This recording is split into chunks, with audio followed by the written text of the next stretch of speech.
بسم اللہ الرحمن الرحیم۔ السلام علیکم دوستو، یہودی مذہب دنیا کے بڑے مذہبوں میں سے ایک مذہب ہے۔ یہودی قوم اللہ تعالیٰ کی لاڈلی قوموں میں سے ایک قوم ہوا کرتی تھی۔ اس قوم کی ہدایت کے لیے اللہ تعالیٰ نے 48 انبیاء اکرام علیہ السلام ان کے بیچ بھیجے۔ یہودی مذہب کی نسبت حضرت موسیٰ علیہ السلام کی طرف کی جاتی ہے کیونکہ ان کا نسلی تعلق حضرت یعقوب علیہ السلام سے تھا، جن کا لقب اسرائیل تھا، اس لیے انہیں بنی اسرائیل بھی کہا جاتا ہے۔ یاد رکھیں کہ دنیا کے ہر مذہب کی طرح یہودی مذہب بھی اپنے الگ طور طریقے رکھتا ہے۔ مذہب اسلام کی طرح یہودیوں میں بھی اذان دی جاتی ہے، نماز پڑھی جاتی ہے اور روزے بھی رکھے جاتے ہیں، اور یہی نہیں بلکہ یہودی مذہب میں اسلام مذہب کی طرح حلال جانور کی قربانی بھی کی جاتی ہے۔ لیکن ان کے طور طریقوں کے لحاظ سے اگر دیکھا جائے تو ان میں اور اسلام مذہب میں زمین آسمان کا فرق ہے۔ آج کی اس ویڈیو میں ہم بات کرنے والے ہیں یہودی مذہب میں دی جانے والی قربانی کے بارے میں، کہ یہودی مذہب کے لوگ کس طرح اپنے جانور کی قربانی کرتے ہیں اور قربانی کرنے سے پہلے وہ اس جانور کے ساتھ کیا سلوک کرتے ہیں۔ یہ جان کر یقیناً آپ بھی حیران رہ جائیں گے۔ آپ نے بس ویڈیو کو سکپ نہیں کرنا اور ہمارے ساتھ ویڈیو کے آخر تک جڑے رہنا ہے۔ ویڈیو میں آگے بڑھنے سے قبل آپ سے گزارش ہے کہ اگر آپ نے ابھی تک ہمارا چینل سبسکرائب نہیں کیا تو ابھی کر لیں، ساتھ میں بیل آئیکن کو پریس کر دیں تاکہ آنے والی تمام ویڈیوز کا نوٹیفیکیشن آپ کو وقت پر ملتا رہے۔ ویڈیو کو لائک کریں، شیئر کریں اپنے دوستوں کے ساتھ، اور نیچے دیے گئے کمنٹ باکس میں اپنی رائے کا اظہار لازمی کیجیے۔ تو آئیے آغاز کرتے ہیں اپنی آج کی اس ویڈیو کا۔ دوستو، سب سے پہلے آپ کو بتا دیں کہ یہودی مذہب میں روزانہ 3 عبادتیں مقرر کی گئی ہیں، جن میں صبح اور دوپہر کی فرض عبادت ہے، جبکہ شام کی عبادت خود اپنے آپ پر واجب کی جا سکتی ہے۔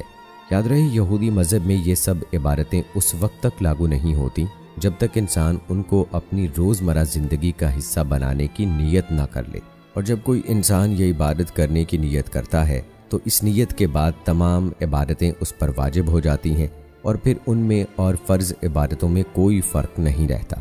اس کے علاوہ یہ بھی یاد رکھیں کہ یہودی مذہب میں تمام عبادتیں اپنے طور پر بھی ادا کی جا سکتی ہیں اور باجماعت بھی ادا کی جا سکتی ہیں۔ اگر یہودی مذہب کا یہ ماننا ہے کہ باجماعت عبادت کرنے میں زیادہ فضیلت ہے، اس لیے جب ان کی جماعت اکٹھی ہو جاتی ہے تو پھر وہ اپنے خدا کے دربار میں بطور بنی اسرائیل کی قوم کو پکارتے ہیں۔ ان کی جماعت کو مکمل ہونے کے لیے کم سے کم 10 لوگوں کی ضرورت ہوتی ہے، ورنہ ایک ساتھ ہو کر بھی یہ لوگ الگ الگ اپنی عبادت کرتے ہیں۔ دوستو، مذہب اسلام کی طرح یہودی مذہب میں بھی قربانی کی جاتی ہے، لیکن ان کا قربانی کرنے کا طریقہ مسلمانوں سے بالکل مختلف ہے۔ یاد رکھیں کہ یہودی مذہب میں فرض قربانی کے علاوہ الگ الگ موقعوں پر اور الگ الگ طریقوں پر بھی قربانی کی جا سکتی ہے، اور انہی تمام طرح کی قربانیوں کو قربن کہا جاتا ہے۔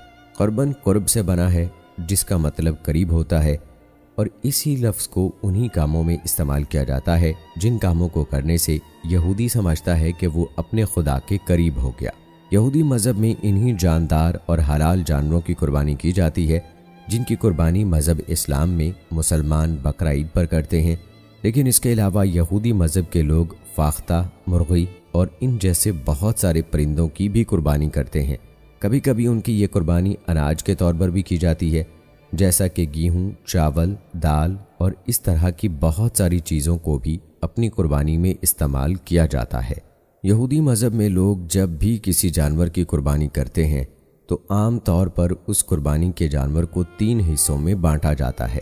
ان میں سے پہلا حصہ خود قربانی دینے والا رکھتا ہے، جسے وہ اپنے گھر والوں کے ساتھ پکا کر کھاتا ہے، جبکہ دوسرا حصہ کاہنوں کو دیا جاتا ہے، اور تیسرا حصہ ان کی قربان گاہ میں رکھ کر جلا دیا جاتا ہے، اور یہی وہ حصہ ہوتا ہے جس کو یہودی اپنے خدا کے سامنے پیش کرتے ہیں۔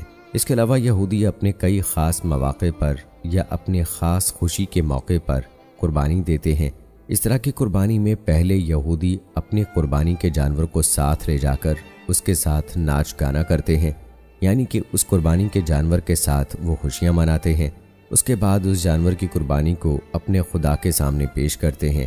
ایسے موقع پر دی جانے والی قربانی کا سارا حصہ قربان گاہ پر رکھ کر جلا دیا جاتا ہے، یعنی کہ یہودیوں کے مطابق اس طرح کی قربانی کا سارا حصہ خدا کے حوالے کرنا ہوتا ہے۔ چند مخصوص مواقع یا اعمال کی صورت ساری قربانی کو صرف خدا کے لیے مخصوص کیا جاتا تھا، جیسے قبش الفدا۔ تورات کے مطابق قبش الفدا اس جانور کو کہتے تھے